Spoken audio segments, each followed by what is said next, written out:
Hello and welcome my dear students. आपण not for profit ऑर्गनायझेशनचे exercise मधले problem solve करतोय. मी जेवढे अवघड प्रॉब्लेम्स आहेत तेवढेच घेणार आहे, बाकी सगळे तुम्ही होमवर्कला करायचे. प्रॉब्लेम नंबर आहे 12, पेज नंबर आहे 122. प्रॉब्लेम वाचते, तुमच्या स्क्रीनवरती दिसतोय. Following is a receipt payment account of Dhananjay library Mumbai for the year ending on 31st March 2020. Receipt and payment account for the year ending 31st March 2020. Receipt side वाचते. To balance brought down 5000. Opening balance आहे त्याचं काहीच करत नाही आपण. Admission fees income, subscriptions income, lecture hall hire charges income, miscellaneous income सुद्धा इन्कमला जाणार, interest on investment income. Payments वाचते. Salaries expenditure, rent expenditure, investment asset, asset आहे आपली इन्व्हेस्टमेंट ही, stationery expenditure, electricity charges expenditure, books asset, library आहे म्हणजे books ही ऍसेट्स असणार. आउटस्टँडिंग एक्सपेन्सेस 18-19 चे आहेत. 18-19 म्हणजे कुठलं? प्रिव्हियस इयर, म्हणजे प्रिव्हियस इयरचे जे आउटस्टँडिंग एक्सपेन्सेस ओपनिंग बॅलन्स शीटला दिसत होते ते यावर्षी पे केलेत आपण. 500 अमाऊंट आहे. क्लोजिंग बॅलन्स कुठे जाणार आहे? ऍसेटला जाणार आहे. ठीक आहे. ऍडजस्टमेंट्स वाचते मी. You are required to prepare income expenditure account for the year ending on 31st March 20 and balance sheet as on that date. Following information is also made available to you. On 31st March 19, the library had the following assets: books 50,000, furniture 6,500, machinery 30,000. तीनही asset ला जाणार आहे. Subscription received in advance amounted to 500. Current इयरचे subscription जेवढे receive झालेले आहेत त्यामध्ये next इयरचे रिसीव्ड इन ऍडव्हान्स आहेत ते कट ऑफ करायचे आपल्याला. सो सबस्क्रिप्शनला डॉट करून ठेवा, ऍडजस्टमेंट आहे. आउटस्टँडिंग सॅलरीज 1300 आणि रेंट 950. सॅलरी आणि रेंटला डॉट करा, ऍडजस्टमेंट आहे. 50% of admission fees should be capitalise, admission फीजला डॉट करा. फर्निचर डेप्रिसिएशन 10%, फर्निचरला डॉट करा. Library books were purchased on 1st of April 19, charge depreciation at 10%. So बुक्सला 1st of April ला परचेस केलेले आहेत म्हणजे फुल इयरचं डेप्रिसिएशन येणार आहे. फुल इयर ते बुक्स यूज झालेले आहेत. सो डेप्रिसिएशन फुल इयर साठी कॅल्क्युलेट करायचंय. Investments were purchased on 1st of April, they carry interest 20% per annum. So इन्व्हेस्टमेंटला पण डॉट करा आणि इंटरेस्ट ऑन इन्व्हेस्टमेंटला पण डॉट करा, कारण जो काही आपला अक्रूड इंटरेस्ट येणार आहे तो आपण त्याला ऍड करणार आहोत. कळलंय? प्रॉब्लेम वाचल्यानंतर काय लक्षात आलं? ओपनिंग बॅलन्स शीट नाहीये आणि आपला पहिला रूल काय आहे? ओपनिंग बॅलन्स शीट हवी. सो आता कॅपिटल फंड पण दिलेला नाहीये, सो आपल्याला ओपनिंग बॅलन्स शीट डिराईव्ह करावीच लागणार आहे कारण आपल्याकडे कॅपिटल फंडची अमाऊंट नाहीये ओपनिंगच्या. सो आधी ओपनिंग बॅलन्स शीट करून घेऊयात आणि मग उरलेला प्रॉब्लेम सॉल्व्ह करूयात. प्रॉब्लेम सॉल्व्ह करायला सुरुवात करताना ओपनिंग बॅलन्स शीट बनवायचं ठरलंय आपलं. आता ओपनिंग बॅलन्स शीटच्या फिगर्स कशा कळणार आहेत? ऍडजस्टमेंट्स मध्ये जर तुम्ही पाहिलं ऑन 31st March 19 म्हणजे 1st of April 19 जे या फायनान्शियल इयरचं ओपनिंग डेट आहे त्या दिवशीच्या फिगर्स दिल्यात. बुक्स 50,000. ऍसेट्स मध्ये आपण आधी फिक्स्ड ऍसेट्स लिहितो. So books 50,000. त्याच्यानंतर फर्निचर 6,500. फर्निचर 6,500. त्यानंतर आहे मशिनरी 30,000. आता दुसरा अजून काय असणार आहे? ओपनिंग बॅलन्सची फिगर घ्यायची रिसीट पेमेंटची कॅश म्हणून. So cash in hand 5,000. आता रिसीट पेमेंटच्या पेमेंट साइडला तुम्हाला आउटस्टँडिंग एक्सपेन्सेस 18-19 अशी फिगर दिसली होती, जी प्रिव्हियस इयरची एक्सपेंडिचर आउटस्टँडिंग म्हणजे लायबिलिटी होती जी करंट इयरच्या ओपनिंगला येणार आहे. सो इथे आपलं सगळ्यात सुरुवातीला लायबिलिटीला येतं कॅपिटल फंड जे आपण ब्लँक सोडणार आहोत आणि मग लिहिणार आहोत आउटस्टँडिंग एक्सपेन्सेस फॉर 18-19. अमाऊंट किती होती ती? 500. आता इतर कुठली फिगर आहे का? अजून नाहीये. सो आता ही बॅलन्स शीट आपल्याला बॅलन्स करून घ्यायची. ऍसेट साइडची टोटल घ्यायची, ती डेबिटला लिहायची आणि बॅलन्सिंग फिगर कॅपिटल म्हणून कॅल्क्युलेट करायची. ही आपली स्टार मार्क बॅलन्सिंग फिगर असणार आहे कारण कॅपिटल फंड डिरेक्टली दिलेला नाहीये. सो बॅलन्स करून घेऊयात. ओपनिंग बॅलन्स शीट बॅलन्स केल्यानंतर टोटल आली 91,500. इथे 500 आउटस्टँडिंग एक्सपेन्सेस होते ते लेस केल्यावर 91,000 ही फिगर आपली ओपनिंग कॅपिटल फंडची आलेली आहे. ओपनिंग बॅलन्स शीट झाली आहे. ओपनिंग बॅलन्स शीट वरून आपल्याला आता पोस्टिंग करून घ्यायचंय. ही आपली सेकंड स्टेज आहे. सो कॅपिटल फंड आहे. कॅपिटल फंड आपण नेहमीच इनर कॉलम मध्ये लिहितो 91,000. त्याच्यानंतर आउटस्टँडिंग एक्सपेन्सेस मध्ये एक 4 ओळी जागा सोडा, जास्त सोडा. आउटस्टँडिंग एक्सपेन्सेस खालती मी लिहिते for 18-19 inner column figure 500. Books ऍसेटला येणार इनर कॉलम फिगर 50,000. आता ह्याला आपल्याला 2 ऍडजस्टमेंट्स आहेत. आठवत असेल तुम्हाला तर रिसीट पेमेंट मध्ये ऍडिशन ड्युरिंग द इयर पण आहे आणि डेप्रिसिएशन पण आहे. सो 3 तरी ओळी सोडा. फर्निचर, फर्निचरला डेप्रिसिएशन आहे 6,500 इनर कॉलम फिगर. मशिनरी, मशिनरीला डेप्रिसिएशन पण नाहीये आणि ऍडिशन पण नाहीये. So outer column figure 30,000. त्यानंतर कॅश इन हँड आपण घेतो का ओपनिंग बॅलन्स शीटची? नाही, सोडून द्या. काही राहिले का? नाही. आता आपल्याला रिसीट पेमेंट पोस्ट करायला घ्यायचंय. रिसीट पेमेंट पोस्टिंग करायला घेऊयात. ओपनिंग बॅलन्स आपण घेत नाही. टू ऍडमिशन फीज इन्कमला लिहायचंय बाय ऍडमिशन फीज. बाकीचं सगळं तुम्ही लिहिलेलं आहे असं मी आता अज्युम करतेय. ओपनिंगचे सगळे हेडर्स आणि हे सगळं balance sheet as on date, income expenditure as on date. 4,500 inner column figure आहे कारण त्याला ऍडजस्टमेंट आहे. सबस्क्रिप्शन्स 20,000. एक 2 ओळी सोडा आणि मग लिहा सबस्क्रिप्शन्स 20,000. त्याला पण ऍडजस्टमेंट आहे. त्याला पण एक 2 ओळी सोडून लिहायचंय. Lecture hall hire charges by lecture hall hire charges. याला ऍडजस्टमेंट नाहीये. 4,200 आउटर कॉलम फिगर आहे. मग आहे miscellaneous income 250 by miscellaneous income 250. त्याच्यानंतर आहे interest on investment 900 inner column मध्ये लिहायचंय.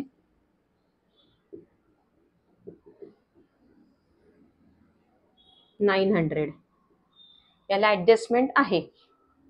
Bye salaries expenditure 9,000. सॅलरीला ऍडजस्टमेंट आहे.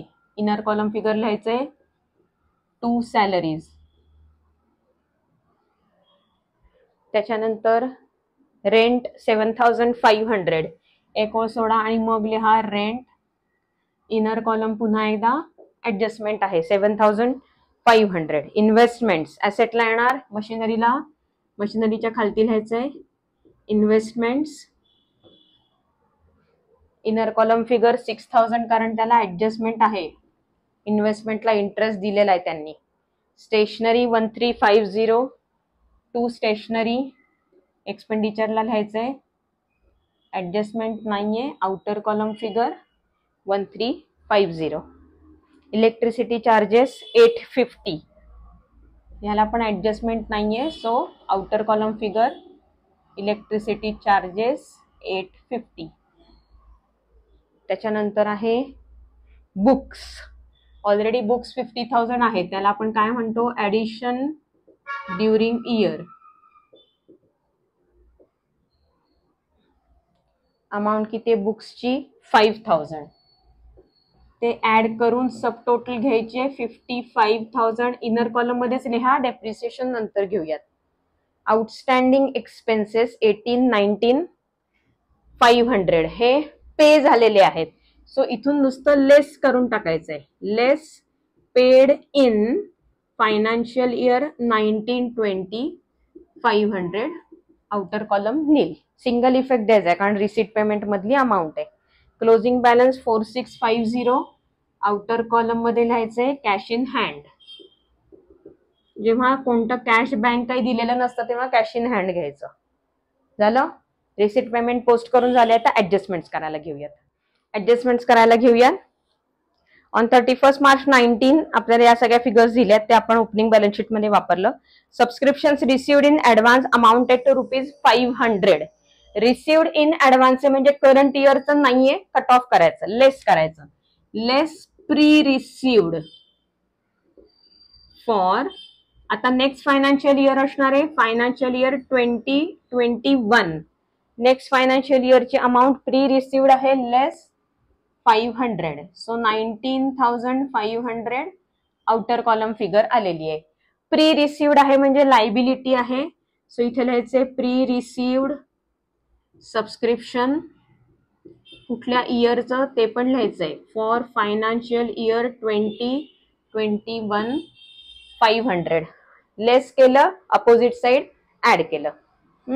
नेक्स्ट आहे आउटस्टँडिंग सॅलरीज 1300. सॅलरी मध्ये ऍड करायचं, आउटस्टँडिंग शब्दाला ऍड, प्री रिसिव्ड शब्दाला म्हणून लेस केलं होतं. आउटस्टँडिंग सॅलरी आहे 1300. सो ऍड केलं 1300, आउटर कॉलम 10,300. तसंच आउटस्टँडिंग रेंट पण आहे 950, त्याची पण एंट्री करूयात. ऍड 950, आउटर कॉलम 8450 आलं.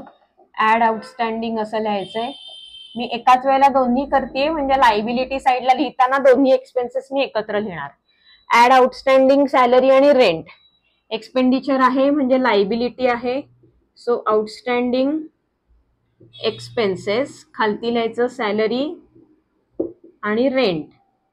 सॅलरी होती 1300 आणि 950 रेंट, म्हणजे 2250 आउटर कॉलम मध्ये आलं. ठीक आहे, दोघांची टोटल एकाच वेळेला घेतलीये मी. झालं. त्याच्यानंतर 50% admission fees should be capitalized. So admission fees capitalise करायच्यात म्हणजे इथून लेस करायच्या.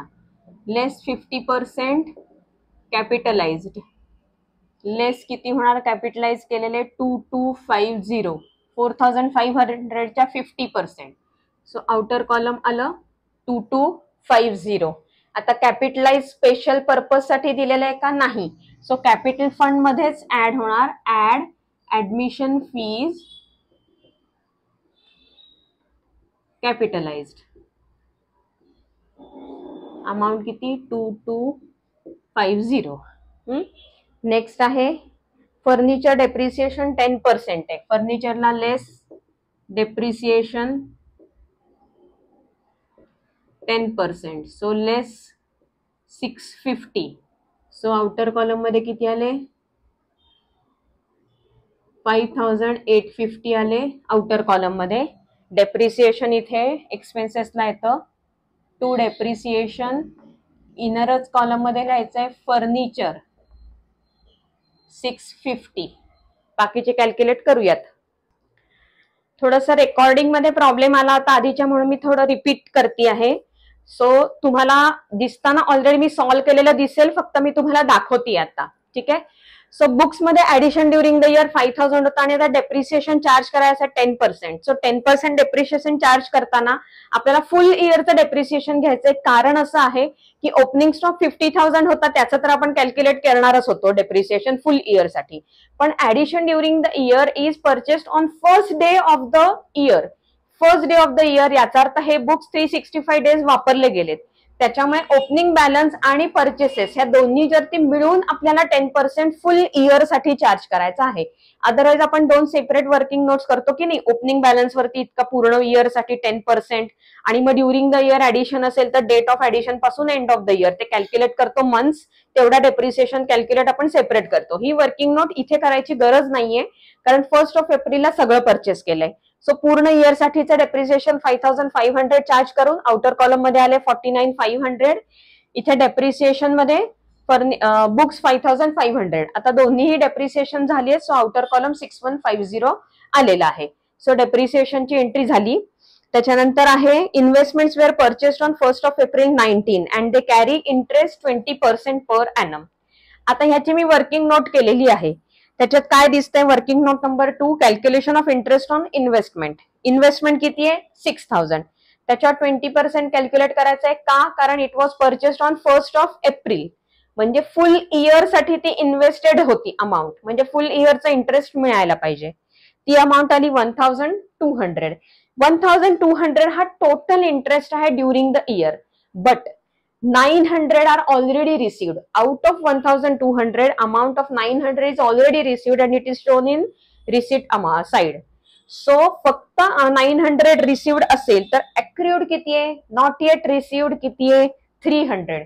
मग ह्या 300 ची फक्त ऍडजस्टमेंट एंट्री करायची आहे, ना की 1200 ची. कळतंय? सो 300 अक्र्यूड, अक्र्यूड म्हणजे आउटस्टँडिंग, आउटस्टँडिंग म्हणलं की ऍड. सो इंटरेस्ट मध्ये अक्र्यूड फॉर 1920 ऍड केलं म्हणजे टोटल इंटरेस्ट किती झाला? 1200. इन्कम साइडला टोटल इयरचा इंटरेस्ट दाखवायचा आहे 1200. त्याचं bifurcation 900 already received, 300 yet to receive. कळलं? असं टोटल 1200. आता हे जे अक्र्यूड आहेत हे इन्व्हेस्टमेंट मध्ये ऍड केले 300 आणि आउटर कॉलम मध्ये दाखवले 6300. कळलं? सगळे ऍडजस्टमेंट झालेले आहेत. मी आता बॅलन्स शीट टॅली करण्यासाठी ह्याची टोटल घेते, ह्याचा डिफरन्स इकडे ट्रान्सफर करते. सरप्लस एका डेफिसिट आहे बघूया आपण, आणि मग बॅलन्स शीट टॅली करून घेते. ठीक आहे. इन्कम अँड एक्सपेंडिचरला 300 रुपीजचं सरप्लस आलाय, टोटल आली 27,400. इन्कम साइड हेवियर आहे, फक्त 300 रुपयाचा फरक आहे. ह्याला आपण काय म्हणतो? Surplus taken to capital fund. Star mark करायचा आहे. इथे कॅपिटल फंडला ऍड करताना surplus for current year 1920 300 add केल्यानंतर 93,550 आउटर कॉलम मध्ये आले आणि बॅलन्स शीटची टोटल आली 96,300. ठीक आहे. मी जेवढे अवघड प्रॉब्लेम्स आहेत तेवढेच फक्त घेते एक्सरसाइज मधले. बाकी सगळे तुम्हाला होमवर्कला करायचे. जेवढे मी सॉल्व्ह करून घेईन ते घेईन, उरलेले सगळे तुम्ही होमवर्कला करायचे. हे हातचे मार्क आहेत, परत सॉल्व्ह करत राहा. आणि मी नंतर सुद्धा तुम्हाला वेगवेगळे प्रॉब्लेम्स देत जाईन. हे फक्त बुक मधले घेते मी आता, बुक मधले सोडून सुद्धा मी नंतर घेणार आहे प्रॉब्लेम्स. सो आता बुक मधले पूर्ण करूया. नेक्स्ट लेक्चर पर्यंत टाटा.